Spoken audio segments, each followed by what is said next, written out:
Hello everyone. आज हम different operation types in GraphQL के बारे में जानेंगे। यूजिंग ग्राफक्यूएल हम जो भी ऑपरेशंस सर्वर साइड परफॉर्म करते हैं उन्हें 3 डिफरेंट कैटेगरीज में डिवाइड किया गया है। फर्स्ट कैटेगरी है क्वेरीज। तो जब हमें किसी भी सर्वर साइड डेटा को रीड करना होगा तब हम मोस्टली क्वेरीज को यूज़ करेंगे, यानी कि रीड ऑपरेशंस परफॉर्म करते समय हम क्वेरीज को इस्तेमाल करेंगे। सेकेंड टाइप है म्यूटेशंस। तो जो भी सर्वर साइड चेंजेस रहेंगे जैसे कि डेटा अपडेट, डेटा डिलीट या फिर डेटा इंसर्शंस, वो हम म्यूटेशन क्वेरीज के थ्रू परफॉर्म करेंगे। इसके अलावा थर्ड टाइप है सब्सक्रिप्शंस। जब हमें real time data updates client side पे रिसीव करने होंगे तब हम सब्सक्रिप्शंस को यूज़ कर सकते हैं। एपीआईज के थ्रू हम mostly 4 different types of operation perform करते हैं बैकएंड में। फर्स्ट है क्रिएट, सेकेंड है read, third update and fourth one is delete, और इन्हें कहा जाता है CRUD ऑपरेशंस। तो इसमें से रीड ऑपरेशंस जो रहेंगे वो हम परफॉर्म करेंगे यूजिंग क्वेरीज। क्रिएट ऑपरेशन जैसे कि new data insertion, update operations, delete operations, so ये तीनों ऑपरेशंस हम यूजिंग म्यूटेशन क्वेरीज करेंगे। सब्सक्रिप्शंस ग्राफक्यूएल में एक डिफरेंट टॉपिक है जो हमें real time data updates provide करता है।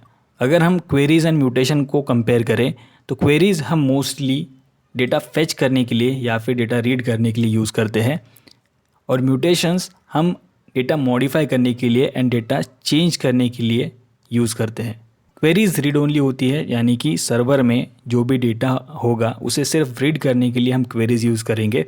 इसके अलावा mutations data create, update and delete करने में काम आता है। जो भी क्वेरीज होती है वो पैरेलली एग्जीक्यूट हो जाती है, क्योंकि किसी क्वेरी की किसी और दूसरे क्वेरी पे डिपेंडेंसी नहीं होती है, तो इसे हम पैरेलली एग्जीक्यूट कर सकते हैं। लेकिन वहीं पे म्यूटेशन क्वेरीज सिक्वेंशियली एग्जीक्यूट होती है, क्योंकि जिस सीक्वेंस में म्यूटेशन क्वेरीज जनरेट होंगी अगर उस सीक्वेंस में हमने उसे एग्जीक्यूट नहीं किया तो उस केस में हमें अनएक्सपेक्टेड रिजल्ट्स देखने को मिलेंगे। इस वजह से म्यूटेशन क्वेरीज हमेशा सीक्वेंशियली रन होती है, यानी कि किसी ने अगर फर्स्ट क्रिएट ऑपरेशन परफॉर्म किया तो वो फर्स्ट एग्जीक्यूट हो जाएगा, उसके बाद सेकंड ऑपरेशन एग्जीक्यूट होगा।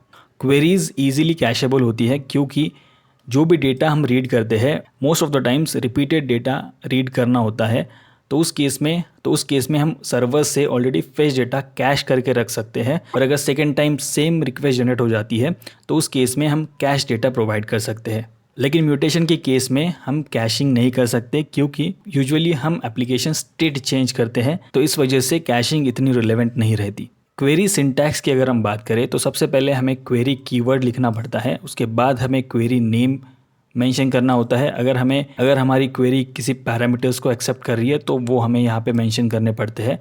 उसके बाद जो भी डेटा हम सर्वर साइड से as a API response expect करते हैं उसे हमें यहाँ पे मेंशन करना होता है।